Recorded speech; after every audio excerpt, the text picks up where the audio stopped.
Shout it, Kaka. What's happening, folks? Okay, like I want to talk to you about what can I do when my fingers are too big and I can't thump and pull on my bass? What should I do? I think you need to get another bass with a wider string spacing. That's just my thing. You got big hands, you got a little bass with a little spacing, and you're trying to get up under it. It's not gonna happen.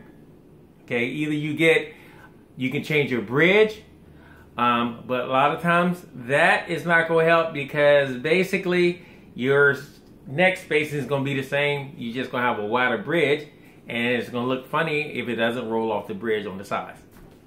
My whole concept is, you got a bass. All right, so I'm gonna use my Lakeland today. This is my Lakeland. It's my Daryl Osborne. I said Daryl Osborne. Look, Daryl Osborne. This is my Daryl Jones. All right, so say I got a Daryl Jones, right? So, and I can't get my finger underneath the string to pull it. And it sounds like this. We have an issue. Issue is, this is not the bass for me. If I'm gonna want to start doing all that thumping and popping stuff, that's not the bass for me. I need to find me another bass because this one ain't working. I can't get underneath of it. If I can't get underneath of it, I need to find something with wider spacing. If I want to do the thump and pop and hammer thing, I don't know what the hammer thing come from. It's actually thump and pop. If my fingers are too big to do that, then I need to get another bass with a wider spacing. That's all I need to do if I want to get into that. If I like the bass I have, then I need to, and my fingers are too big, I have an issue. And the issue is, can you get around it? Yeah, you can just start, fingering the thing. You might want to leave the plucking thing alone. All right, and what you might want to do is turn up your highs a little bit so it'll sound like you aggressively playing it.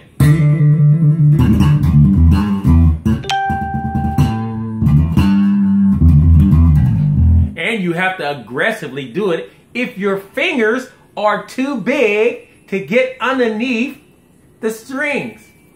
If they're too big to get underneath the strings, my opinion to all you beginners, right? That you now have a bass that you really like, but you really can't get underneath the strings. My opinion is to get another bass that's a little wider, all right? That still feels good in your hand, that still sounds good, that feels comfortable to you. It may not be the brand that you have that you love so much, all right? That's the only way I know. Or you gonna have to find a way to get around that. I don't know if you got big fingers and you can't get between the strings. There are many ways you can do it. You can brush it. You can brush stuff. Do the brush technique. But if you're trying to do the Victor Wooten popping technique, I mean, you gotta find a bass that's gonna do that. Some people are interested in really the popping technique and going under the strings, up the strings like this, going underneath the strings. Now, that's another way you can do that. You know what I'm saying? If you can't pop, you can definitely go underneath the string. Well, if your thumb don't really, well, I don't know. That's a hard question, isn't it? I don't know, it's not really a hard question. It's like, okay, and this is for beginners anyway. And my thing is, you should have picked a bass up that down the road, if you get to that place where you want to thump and pop and pull, that bass would be comfortable to do that. If that's not the bass, you're going to have to get something else. That's just my opinion. Like I said at the beginning of the video, you can buy another bridge. But if the bridge is too wide for the neck, the strings will roll off on the side of the neck. And then you're really in trouble because it's not lined up right. So my thing is, my personal opinion, nobody said it was law. I'm just saying, I would go out to get another bass. Maybe you can get another bass in the same brand that you have. Wider spacing. You know what I'm saying? Wider spacing. That way you still got the same tone in your head, and you basically got the same bass. Maybe you have it in a wider neck. There's so many basses out here right now that you can't complain. If a person complain about a bass nowadays, they just really start and don't have no idea of what they want. Because there's 250 million, 5,000 basses out here right now. And all of them do something pretty much the same thing. They all play bass. That's what they're supposed to do. They're supposed to play bass. That's what they're supposed to do. If they do anything else, then they're not a bass. It's a guitar or something else, or a piano or something. I don't know. You can call it what you want. All right? But main thing, beginners, is this.